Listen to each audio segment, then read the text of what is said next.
Nomination हो रखा है उसका वीडियो आपको हमारे चैनल पर मिल जाएगा और लिंक आपको नीचे डिस्क्रिप्शन में मिल जाएगा। इस वीडियो में केवल हम बात करेंगे जहां पर नॉमिनेशन नहीं हुआ है या फिर नॉमिनी की डेथ हो गई हो। यहाँ पर आपको फॉर्म 11 जो कि डेथ क्लेम का एक फॉर्म होता है उसको यहाँ पर भरना होगा। इसके अलावा आपको फॉर्म 13, 14 और 15 यहाँ पर आपको भरना होगा जो कि नॉन जुडिशियल स्टाम्प के ऊपर बनेंगे। इसके अलावा डिपॉजिटर का डेथ सर्टिफिकेट, अकाउंट की पासबुक या एनएससी केवीपी है तो सर्टिफिकेट। इसके अलावा जो दावा करता है यानी क्लेमेंट है उसका आईडी और एड्रेस प्रूफ। इसके अलावा यहाँ पर आपको 2 श्योरिटीज और 2 विटनेस देने होंगे।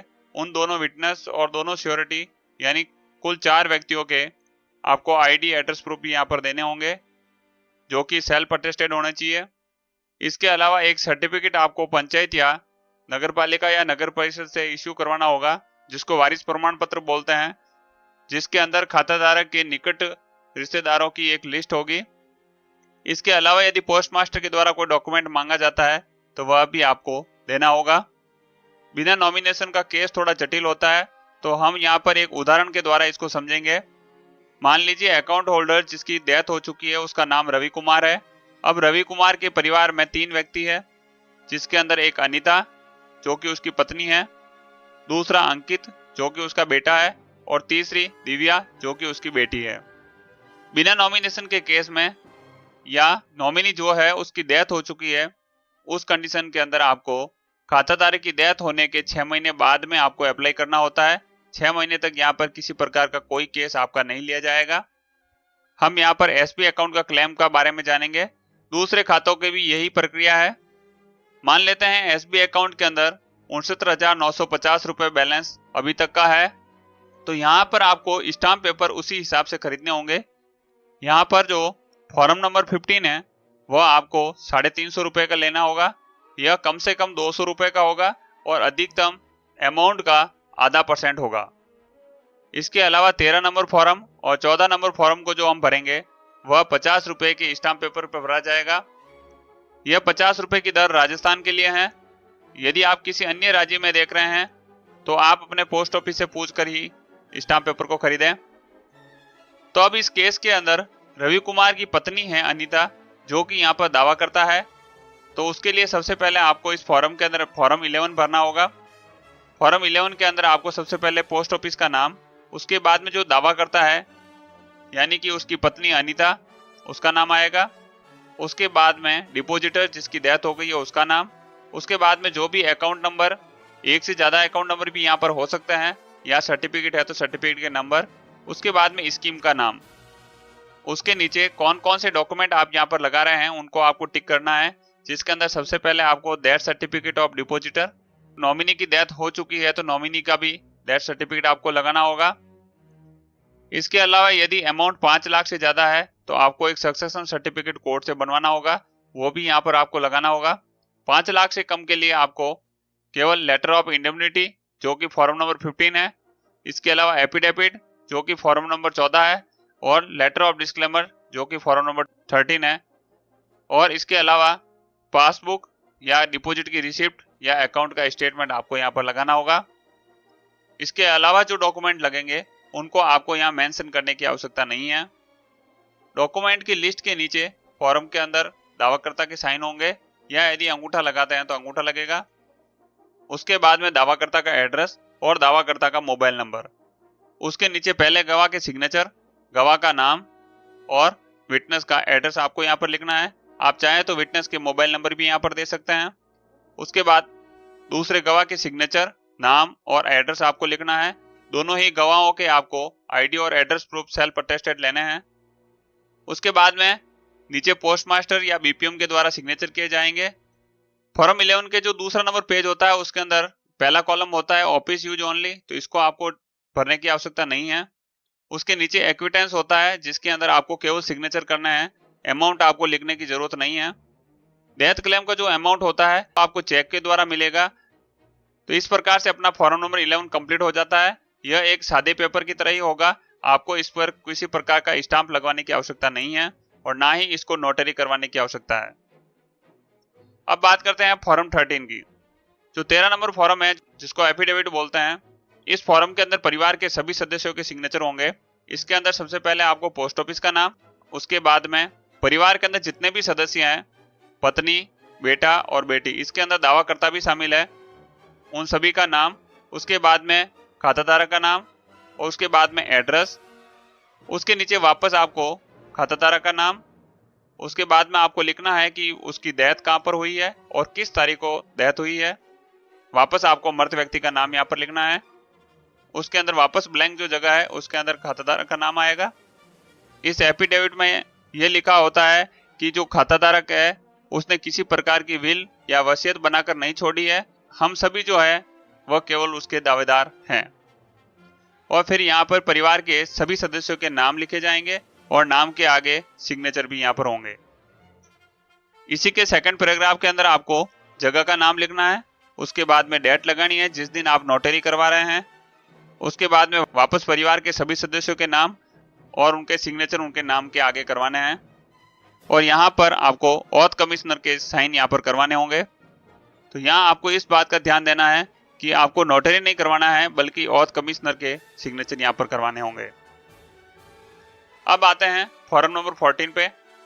यह भी आपको 50 रुपए के स्टाम्प पर बनवाना होगा।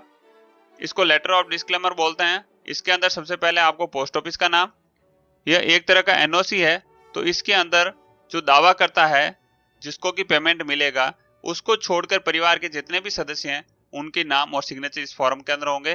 तो सबसे पहले उन सदस्यों के नाम लिखना है, उसके बाद में मृत व्यक्ति का नाम लिखना है, उनका एड्रेस, फिर पैराग्राफ नंबर 1 के अंदर वापस रिसीट डिपोजिटर का नाम और आपको वह डेट लिखनी है जिस दिन डेथ हुई है। 2 नंबर पैराग्राफ के अंदर सबसे पहले परिवार के जो दावाकर्ता के अलावा जो सदस्य हैं उनका नाम, जिनका नाम आपने ऊपर लिखा है वही नाम यहाँ पर लिखना है, उसके नीचे डिपोजिटर का नाम और अगली खाली जगह में आपको खाते के अंदर पड़ा बैलेंस लिखना है और उसके बाद में वापस खाताधारक का नाम यहाँ पर आपको लिखना है। इस फॉर्म नंबर 14 के अंदर ये लिखा होता है जो खाताधारक ने जो पैसा छोड़ा था वह पैसा यदि दावाकर्ता को दिया जाता है तो परिवार के जो अन्य सदस्य हैं उनको किसी प्रकार का कोई ऑब्जेक्शन नहीं है, तो पोस्ट ऑफिस उनको पेमेंट कर सकता है। तो एक प्रकार से यह एनओसी होती है। दावाकर्ता एक व्यक्ति भी हो सकता है और एक से अधिक व्यक्ति भी हो सकता है। नीचे वाली लाइन के अंदर जो है दावाकर्ता का नाम लिखना है, दावाकर्ता का उसके व्यक्ति के साथ क्या रिलेशनशिप था वह लिखना है, साथ ही आपको यहाँ पर अकाउंट नंबर लिखना है, एक से ज्यादा अकाउंट नंबर है तो भी आप लिख सकते हैं, और सबसे लास्ट के अंदर वापस दावाकर्ता का नाम यहाँ पर आपको लिखना है। और हस्ताक्षर के अंदर आपको केवल उन व्यक्तियों के हस्ताक्षर करवाने हैं जिनका नाम आपने इस फॉर्म के अंदर सबसे ऊपर लिखा था, यानी कि दावाकर्ता के हस्ताक्षर यहाँ पर किसी भी जगह नहीं होंगे। तो ये एक विशेष बात है जिसका आपको फॉर्म नंबर 14 के अंदर ध्यान रखना है।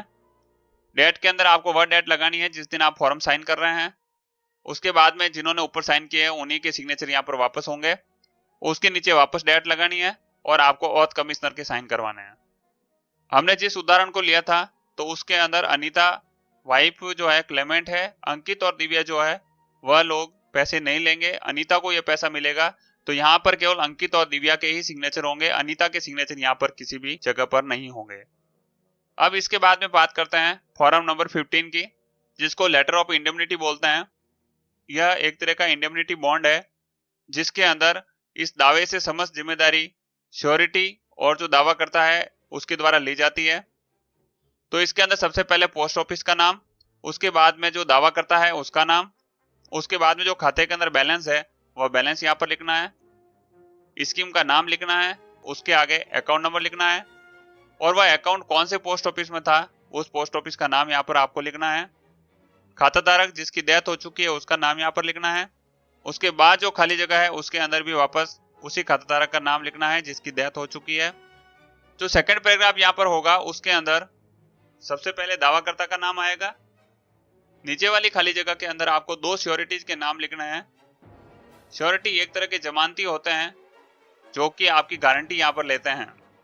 तीसरे नंबर पैराग्राफ के अंदर आपको जगह का नाम लिखना है, तारीख लिखनी है और साल यहाँ पर लिखना है। उसके नीचे केवल यहाँ पर क्लेमेंट यानी दावाकर्ता के सिग्नेचर होंगे परिवार के अन्य सदस्यों के सिग्नेचर यहाँ पर कहीं पर भी नहीं होंगे। उसके नीचे सबसे पहले श्योरिटीज, जिनका नाम आपने दूसरे पैराग्राफ में लिखा था, उनके नाम और एड्रेस और उनके आगे आपको उनके सिग्नेचर करवाने होंगे। उसके नीचे इन दो जमानती व्यक्तियों की विटनेस देने के लिए दो व्यक्तियों की सिग्नेचर आपको करवाने हैं, तो दो विटनेस के नाम और एड्रेस आपको यहाँ पर लिखना है और उन नाम और एड्रेस के आगे उनके सिग्नेचर करवाने हैं। ये दो विटनेस वो व्यक्ति भी हो सकते हैं जिन्होंने सबसे पहले फॉर्म नंबर 11 के अंदर भी सिग्नेचर किए थे, और ये भी नॉन जुडिशियल स्टाम्प पेपर पे बनेगा, जो कि अमाउंट का ½ % होगा या कम से कम 200 रुपए का होगा। सिग्नेचर के बाद में आपको इसको नोटरी करवाना होगा। ये चारों फॉर्म के साथ में आपको आवश्यक डॉक्यूमेंट लगाकर पोस्ट ऑफिस के अंदर दावा करना होगा। 15 से 30 दिन के भीतर पोस्ट ऑफिस के द्वारा सैंक्शन मेमो निकाल दिया जाएगा और वह सैंक्शन मेमो आपको दे दिया जाएगा। उस सैंक्शन मेमो को पोस्ट ऑफिस में प्रोड्यूस करने के बाद में आपका बैलेंस और उसका जो भी ब्याज होगा उसका चेक बनकर आपको दे दिया जाएगा। उस चेक को आप पोस्ट ऑफिस के खाते में भी जमा करवा सकते हैं और किसी अन्य बैंक के खाते में भी जमा करवा सकते हैं। कमेंट में ये जरूर बताएं कि वीडियो आपको कैसा लगा। अगर आपने पोस्ट ऑफिस के अंदर नॉमिनेशन नहीं करवा रखा है तो आप नॉमिनेशन जरूर करवाएं। नॉमिनेशन कैसे करवाते हैं, उसका फॉर्म कैसे भरते हैं, इसका वीडियो हमारे चैनल पर है। इस वीडियो में बताए गए सभी फॉर्म आपको हमारी वेबसाइट के ऊपर मिल जाएंगे, जहां से आप इनको डाउनलोड भी कर सकते हैं। साथ ही आपको हमारी वेबसाइट पर इनके सैंपल फॉर्म भी मिल जाएंगे, जो कि आपकी काफी काम आएंगे। चैनल को सब्सक्राइब करें